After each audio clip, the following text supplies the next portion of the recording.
Hey there, StarCraft fans! It's Falcon Paladin coming at ya with yet another edition of StarCraft Brood War Remastered. Today, gonna be a ZVT between Jaedong and Flash here in Andromeda for your Patreon cast of the week. If you're watching this on patreon.com/Falcon Paladin the week of February the 15th or so, thank you very much for supporting me on that site for at least $1 a month. I really do appreciate it. If you're watching this in March, hit that like button, hit that subscribe. I'm here 5 times a week with Brood War goodness. All right, so top right of Andromeda, we have our Blue Zerg player. He needs no introduction. It is Jaedong. And in the bottom left here, we've got ourselves an orange Terran. It be Flash. Excellent. So very good stuff here today. Got this replay off of Team Liquid as part of a large pack of ZVT matches. Found this one in here. It was mixed in with other ones that I've already cast before. Jaedong versus Flash on Tau Cross, for example, which is like the greatest ZVT of all time, quite possibly. I've cast it a couple times now. I think I did one in the Carbot and one in the irregular skin. I've done it 3 times because I can do it once in the original Brood War, once in the remaster, and then once in Carbot, right? If you want to milk a replay for all that it's worth, I don't think I've done that, though. I think I've done it twice, however. One for the Carbot and one for something else. But anyway, I don't have a lot of ZVT Jaedong games. I have a lot of ZVP Jaedong games.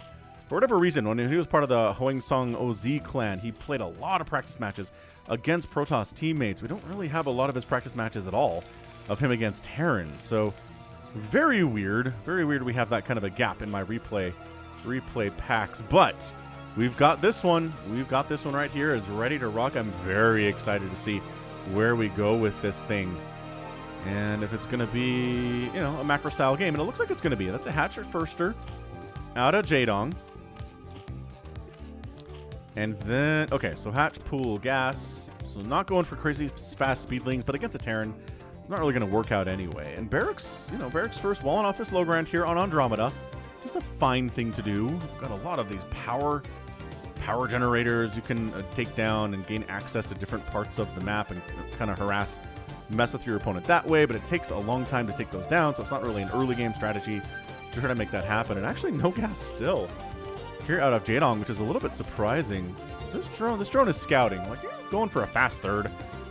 Because sometimes if there's not a gas here, it's a fast third, but I don't know. We got our center thing that, again, hard to take, hard to hold, but man, he got 2 Vespene geysers and a bunch of minerals here, which is great. And then bunkering up! Flash going for the bunker attack at the natural base because he recognizes the spawning pool isn't done yet. Well, now it is, but is it done in time to save the day here? Is he going to build any... Oh, he's using drones to fight. Drones are very good at fighting against... They're better fighters against Marines than they are against SCVs because SCVs are amazing fighters. But yeah, see, look at these SCVs. They're fighting hard. They're tankier. He's just trying to push this back as much as he can with his drones. He does have a pair of Lings on the way. But once those Marines all die, this is just not happening, right? This bunker's not going to finish. That pair of Lings pops out. And that's a cancel on the bunker, and the SCVs are just going to pop it and see what they're dealing with. The answer is, well, there's Lings out now, so let's just head the Marine home. The SCVs can't fight that really either. You get to stay behind on a suicide mission to see what's going on inside the main base. We're checking to see if there's a base here, and there's not. So this is a minerals-only expansion inside your own main, which does get taken eventually, but usually players want that gas geyser. So their second base, yeah, is that down here on the low ground, which is a little bit harder to defend, but having gas is important. And finally, getting that first extractor here is Jaedong. He lost a bunch of mining time to that attack. He lost a couple drones to that attack. These Lings need to back out. They're outnumbered there. They're pretty good against upgraded Marines, but when they're outnumbered 2-1, it's going to be a bad deal for them. That is just resourcefully not what you want to see if you're a Zergling. So, SCV says, yeah, all right, gas finishes up here about 4 minutes, which means we are a bit a ways from getting a lair. So it just tells him, you know, when do I need to start worrying about lurkers? When do I have to start worrying about mutalisks, which is more likely. Did he scout this third? I'm not sure if he did, but he did get picked off here. But yeah, third base, minerals only location. Zergs do like having that third extractor, especially if they're going mutalisk heavy. So that indicates to me that maybe we're not going to see a ton of mutalisks here, especially considering the second gas is not getting taken yet.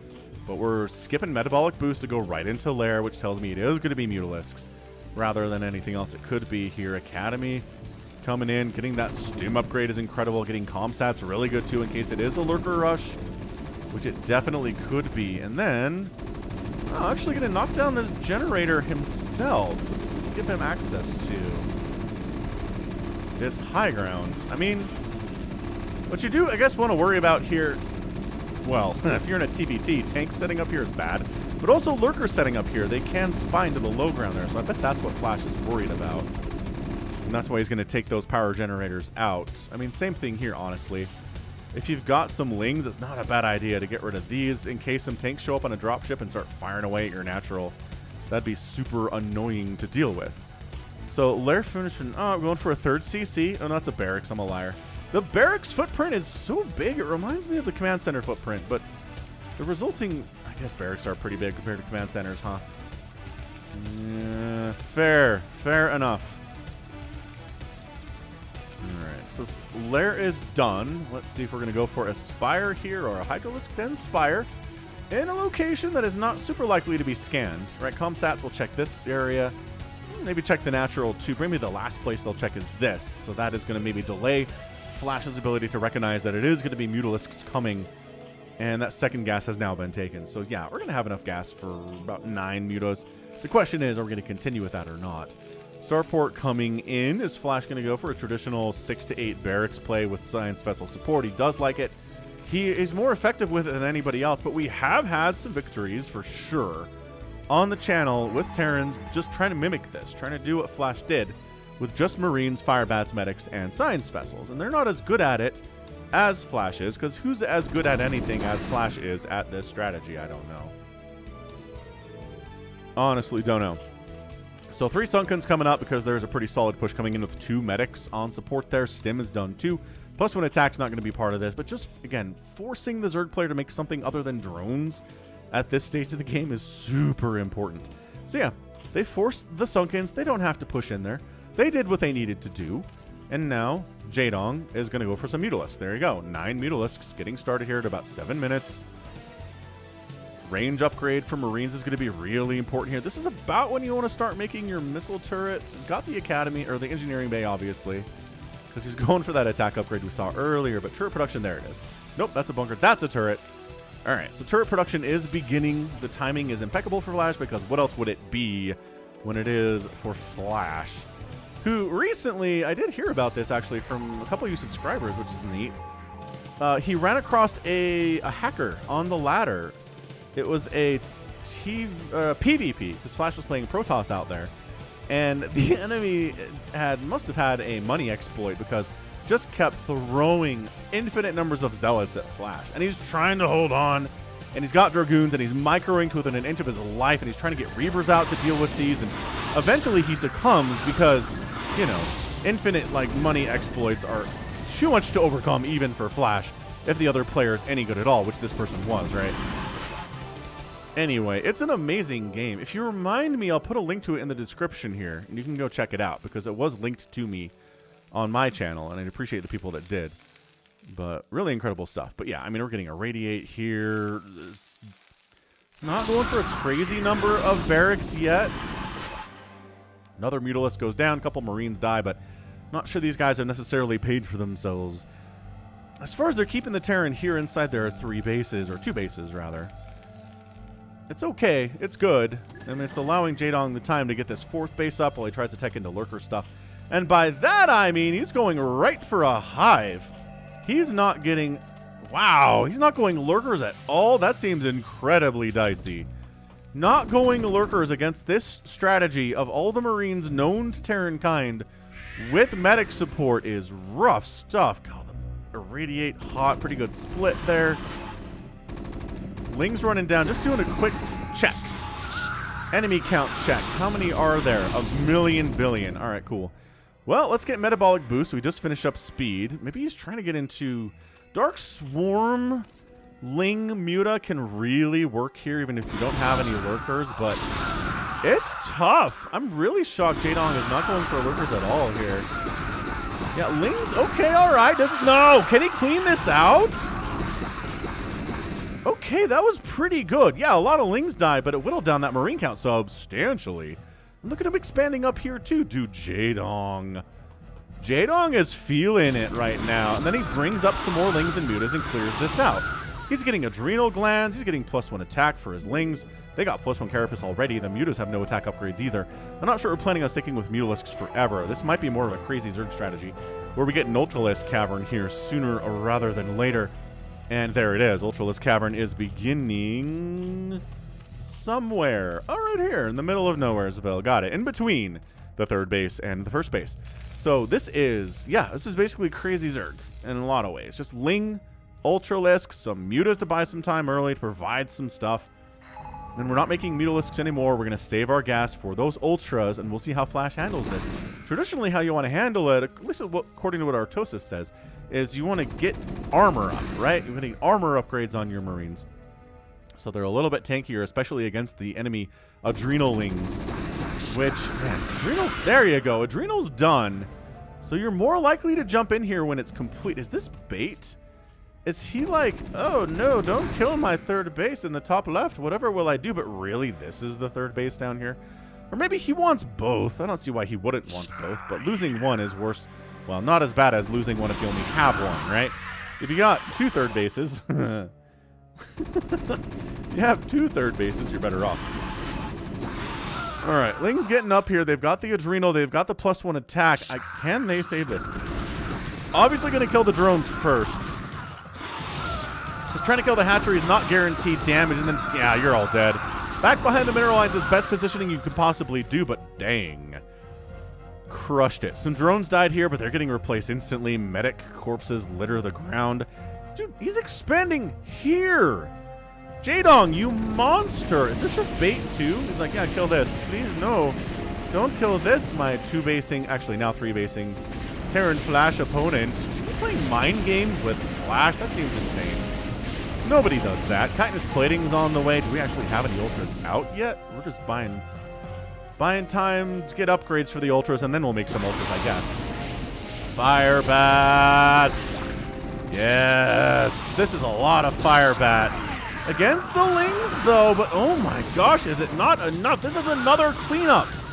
It's another cleanup here from Jaedong. Dude.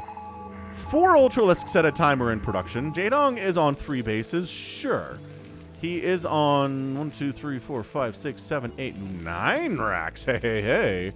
But he saved the top left. He saved the bottom right. This gas income is really what matters to him, as you can tell by the gas saturation versus the mineral saturation here. It's a significant difference, obviously. But man, hit that like button if you're enjoying this match. Let the YouTube algorithm know you like this one, because I'm enjoying it immensely, and I'm sure that you are too. Of course, as a Zerg main, I am biased for Jaedong, and Flash is nigh unstoppable, but not unstoppable 100%. Dude, if that Defiler Mound comes in, and this is Ling Muta Ultra with Dark Swarm, that is going to be so hard to deal with here, especially with the macro capabilities. Dude, he's just like, nah, you're not getting across the map. You're not getting to that top left. Everybody's going to die. Yeah, sure. A lot of my Zerglings are going to get killed, but the big point is you can't take down any of my bases. Dude, medic down. They're not able to run away because they can't stem like the Marines can and the Fire Bats can. Anabolic Synthesis coming in. The Ultras are going to be very scary or pursuing in that situation. How much Irradiate do you have available? I'm pretty sure none of the Science Vessels have died today. Maybe one. Maybe one Science Vessel has died today. But there's your Consume. This, I don't want to Caster Curse this thing, but it really feels like Jaedong's got this win. He's at 125 to 122 supply right now, which at 14 minutes and this particular strategy versus this strategy is very good. Again, he effectively got a 3rd and a 4th base very, very quickly. Scourge! They catch 1 Science Vessel. The Ultralisks are on top of the boys here. There is no Dark Swarm, so the Ultras are trying to get ideal situations. The Lings are doing a ton of damage too, though. If it was just Ultras, it'd be much harder, but the Zergling attacks are so fast. That army gets entirely cleaned up. He kept the Science Vessels alive, which is very Flash to do, but it's 122 to 109 supply now, and the only place you have to defend, the only place you live is this. And then suddenly we're looking at Jaedong. Anabolic Synthesis is out. He's got 5 armor on those Ultras. The Irradiate doesn't care about your armor. Oh, that was kind of a waste of a Probably a waste of an Irradiate to kill an Ultralisk who had like 20 HP remaining, right? Yeah, another hatchery coming in here from Jaedong. He's expanding right side 2 at this 3 o'clock. Legs getting researched. I do not see a path forward for this strategy from Flash. I respect him. He's very good at this, but Jaedong was able to get up that extra source of gas very quickly. The attempt to shut it down did not go well, and now Flash is paying the price. Even he is mortal, and he's getting flanked up this backside. Yeah, that hatch dies. I don't think that was even canceled. Trying to hold it here well as he can, and he does. I don't know. Thinking about it. There's the Dark Swarm. That changes the equation every single time a Dark Swarm is popped. It changes how things are working. There's not a Dark Swarm on this ramp, so that Ultra's going to die. Science Vessel gets taken down. Ultralisk dead. And actually, Flash taking this 9 o'clock base. Hold on. Hold your horses. Marine Army heading right to this top left is virtually undefended now. And there is an Ultralisk up here, but he's by himself. The hatch is going to die. Engagement on the right side is getting intercepted, though, by Zerglings, Ultralisks. And Zerglings and Ultralisks. Dude, this game's crazy. So, yes, he does kill the top left hatch, but more of his stuff dies. It's 135 to 115 supply. Marine checking to see if this 3 o'clock base exists, and it does. And they end up getting about 4 kills there, which is great. That Ultralisk is running on 8, though, and yeah, these Marines are just not having the time of their lives at all. Ow. Ow. Cleaved in half by the tusks of the Ultralisk. Left side base, utterly undefended too. Must be lifted up. Flashes forth. Nope. Evacuate. Evacuate. Lift off. Run. So the SCVs aren't dying because they're fast. And Ultras are kind of stupid. They're melee units. That explains a lot, right? Yeah, I don't know. I mean, killing this base, you might be able to kill this base, but what does it even matter in the long run of things here? Rest in peace, medics. Rest in peace, Marines. Yeah, Adrenal just makes this so much easier for Zerglings to handle this kind of thing. 148 to 116 supply. I mean, we are looking at some absolutely, positively brutal outcomes for Flash right now. He's continuing to do what he can do. He can't transition into mech at this point. He doesn't have the window available to him.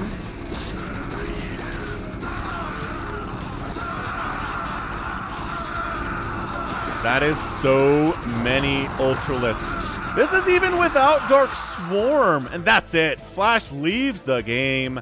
And Jaedong is your winner in 17 minutes and 58 seconds. An absolutely sick display here from the Zerg player. This is one of the better games that Jaedong has ever played, I feel like. He took the gamble, double expanding, bottom right, top left, recognizing that Flash really wouldn't be able to shut them both down. And in fact, he wasn't able to shut either of them down. He's able to get out with enough Lings and Mutas to kind of deal with it, kind of pins the army against this wall, and then deals with it up here behind the mineral line too, keeps that hatch alive. It does die later, but it stays alive for the most important section of the game, right? Right. Absolutely, positively, yes. So, just, man, Jaedong really never got pushed all that hard. There was that one feint, but, I mean, getting through 3 Sunkens with that army was not going to happen. Flash accomplished what he could there. Got the 3rd base rolling. The 4th base got rolling for not long enough to really fund what he needed to do here. And keeping Science Vessels alive, he did that pretty effectively too. But man, this Scourge group is going to take those down for sure. And then, yeah, little minor victories, taking that top left hatch down, right? Getting some work done down here too, but this hatch doesn't even die. Some more drones die down here too, but it's still 67 workers for Flash, or for Jaedong, jeez. Drones for Jaedong. And that's it. I mean, there's just no drops in the main, no pushes on anything other than one of his bases. And if you can just avoid getting pushed on any more than one of your bases, you're gonna have a pretty good time, even if you're playing it against Flash. So 125,000 points for Jaedong, 104 for Flash here. Units produced is 412 to 345. Zerg player had the advantage, plus he killed more as well, so that's why the math works out for him. And then resources just completely outspent. Jaedong 39 to 34,000 resources. 5,000 resource difference in 17 minutes. We've talked about that a lot. That is definitely enough. and GG. So that is absolutely, beautifully, fantastically well executed. And that's going to be it for me. So this has been Falcon Paladin coming at you with yet another edition of StarCraft Brood War Remastered and a ZVT featuring Flash and Jaedong for the Patreon cast of the week. Go ahead, hit that like button, hit that subscribe if you like what you saw, what you heard today. You can also catch me on Twitter, Facebook, Patreon, and Twitch, all / Falcon Paladin. And until next time, as always, thank you so much for watching. You take care of yourself.